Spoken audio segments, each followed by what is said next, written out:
all about how you perceive yourself in the end too. Because if you see yourself as a loser, you're gonna be a fucking loser. You see yourself as a winner, you're gonna be a fucking winner. Let's play hand in hand. You make your own reality. Yo, what it do, you two, man? I don't want to waste time, so we're gonna get straight into it. You feel me? Now, today I'm coming at y'all with something different. It's called. We're gonna be reacting to turn self-improvement into addiction without willpower. And I'm curious on how to do that. I would love to do that.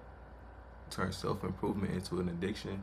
Now, part of it, I think, is gonna be they gonna say it takes 7 days to make a habit. So if you can be consistent for 7 days, you can be consistent for 14. You can be consistent for 14. You can be consistent for 21. I ain't talking about shit, but come on. Caution. This video may cause an uncontrollable urge to get your life together, and once you start, you will become addicted. Picture this. Really? It's late. Like 3:15 a.m. late, and your eyes are glued to your phone, thumbing through highlight reels of people who apparently cracked the code to this thing called life. They're up before sunrise drinking celery juice, scaling businesses from beach houses, reading one book a week, and somehow glowing like they've never known stress. Meanwhile, you're lying there like a human burrito, half asleep and fully encased in a blanket of snacks and regret. And then it happens. That familiar surge of hope. You sit up slightly and whisper, "This is it. Tomorrow I reinvent myself." You set an alarm for a time that feels legally unreasonable. Download 3 productivity apps. Even impulse buy new gym gear because clearly they keep.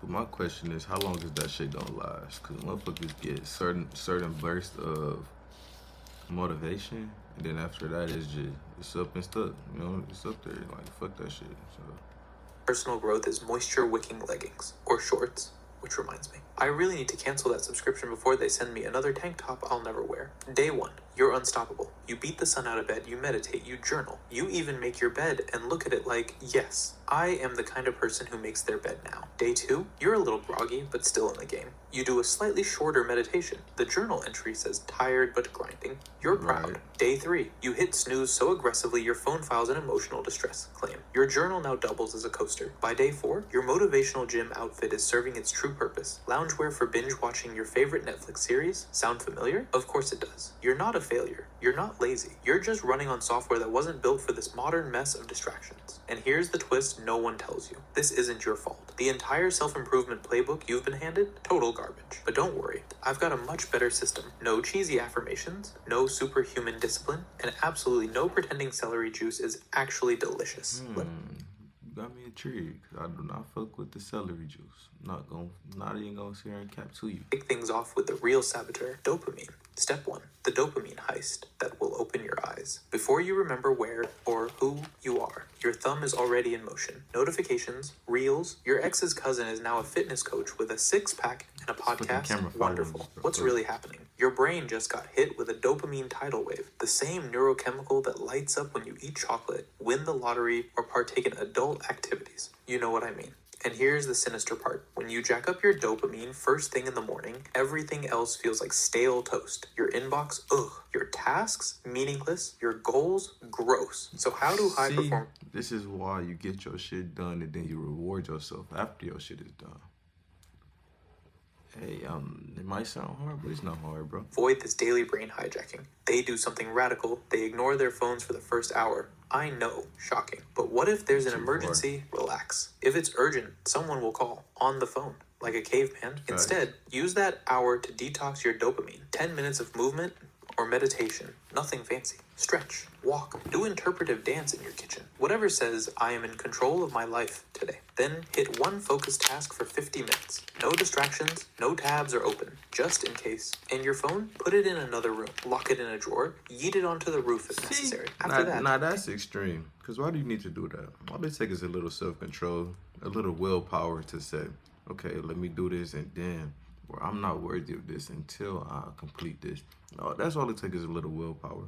Wake the fuck up and grow up. That's how I see it, bro. I'm not trying to sound harsh or nothing, but real break. Go outside. Breathe deeply like you're in a wellness ad. Hydrate. Do a few jumping jacks and pretend it's hit. Whatever you do, don't scroll. That undoes everything. It's like washing your car in a thunderstorm. And for the Pomodoro fans, yes, I know. 25-minute work blocks. But science says your brain takes 23 minutes to fully lock in. So if you're doing 23 Pomodoros, minutes. congratulations. You're interrupting yourself just as you were about to be useful. This isn't about hustle culture. It's about giving your brain a chance to work with you instead of constantly begging for dopamine crumbs. Step 2, identity is the cheat code. Most people approach self-improvement like they're assembling IKEA furniture without the manual. They focus on the what. I need to go to the gym. I should read more, and then wonder why the whole thing Yeah. collapses by Thursday. Here's the better approach. That's Focus a- on the that's a fact. who. Say this with me. Out loud. I dare you. I am an athlete. Okay, I am an maybe not athlete. out loud if you're on a bus, but say it in your head like you mean it. Because here's Oh. the thing. Identity drives behavior. Athletes don't wake up and debate going to the gym. They just go. They don't. Writers write, readers read, Netflix bingers. Well, you get the idea. Stanford Facts. research shows your brain wants to binge. stay consistent with your identity. So the trick is to choose the identity first and let your actions follow. Build a simple habit around that identity each day. Write it down in the You morning. know, I actually fuck what he's saying. Giving me a new aspect on life and how to approach certain shit when I do get discouraged or I do get sidetracked. I fucks with it. Continue on. I'm a focused creator. I am someone who moves every day. I am a reader of books, not just tweets. Then spend the day collecting small wins to prove it to yourself. At night, reflect on it, even for 30 seconds. Did you live up to your identity today? Congrats. You're rewiring your brain. Step 3. Identity is the real-life game cheat. Most people treat self-improvement like they're trying to bake a cake with no recipe, just vibes and a vague memory of a YouTube video. They focus on actions. I should start running. I need to read more. I guess I'll wake up at 5 a.m. and drink lemon water because a billionaire on TikTok said so. Then, shocker. It all unravels by midweek and suddenly your gym shoes are being used as doorstops. Here's the real unlock. Don't focus on what to do. Focus on who you are. Say it with me. Mentally, unless you're in a meeting, I'm the kind of person who, that's the secret. Identity leads, behavior follows. Runners don't Facts. wrestle with existential dread over jogging. They just put on shoes and go. Writers write. Musicians practice. You get it. Stanford researchers have shown that we're hardwired to move in alignment with how we see ourselves. So the play is simple. Pick the identity. It's all about how you perceive yourself in the end too. Because if you see yourself as a loser, you're gonna be a fucking loser. You see yourself as a winner, you're gonna be a fucking winner. You play hand in hand. You make your own reality. I got this from Young Don. You have to make your own reality. You know what I'm saying? You have to be in control of, even the shit that you can't control. You in control of the shit. So control it to your best ability. I don't know. I'm doing all this shit with my hands, but go ahead, First, gang. then design tiny daily proof points to back it up. Write it down in the morning like it's your mission briefing. I'm someone who prioritizes focus. I'm a person who moves daily even if it's just to the fridge and back. I read actual books because I like my attention span intact. Then spend your day collecting little receipts to back it up. One focused work session, one stretch, one chapter. Before bed, check in with yourself. Did you live that identity even a little? Cool. That's how brain rewiring starts. Not with massive life overhauls, but with consistent tiny signals that say, hey, I am that person. Step 4, the tiny gains theory, aka the 1% rule. Let's be real. Transforming your life overnight sounds amazing, in the same way that crash diets and winning the lottery sound amazing, which is to say, extremely unrealistic, mildly delusional, It sounds and often amazing, but I wouldn't even want to get the money that way. I would want money that I've worked hard for, I've earned to some capacity. I can't just be given money, because then what would be the point of life? A lot of the problems come from financial, but it's like, okay, cool, my financial problems are gone, but it's like, what am I going to do in life if I just wake up with $1 million? I'd rather work and develop myself mentally and financially at the same time. I don't want to be hit with one just at one time. You know what I'm saying? Like, I don't want to be financial with a fucked up mindset. I don't want to have a great mindset but be fucked up financially. A little stutter. That's how I see it, bro. disappointment, and pizza. Here's what actually works. Get a little better, like barely noticeable better. 1% better to be exact. But Right. 1%, that's nothing. Yes. And that's exactly why it works, because it's doable. Do that every day, and by the end of the year, you're not just better. You're 37 times better. Yes, that's math. Yes, I used a calculator. No, I don't remember high school algebra. The reason most people crash and burn, they try to reinvent their entire personality over a long weekend, and then spiral when Monday hits like a truck. You're going to do it differently. Pick one thing from Because this video. motherfuckers burn out. They see, okay, I want a 6-pack. Oh, I got a fat pack. I want a 6-pack by next month.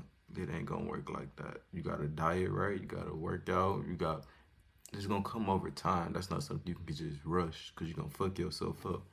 Then you ain't even gonna want to do it no more. You're gonna fuck your Just mindset up. one. No pressure to overhaul your life or delete every food delivery app. Just choose a single system that clicked and try it tomorrow. Not next week. Not after I reorganize my sock drawer. Literally tomorrow. Don't be the person who treats self-improvement content like a Netflix binge. Be the person who actually tries it, even if it's just 1%. Especially if it's just 1%. See, I fuck with dude. I like that. I like that.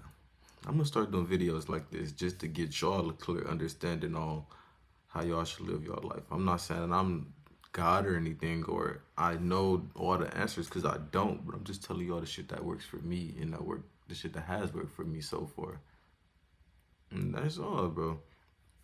It don't hurt.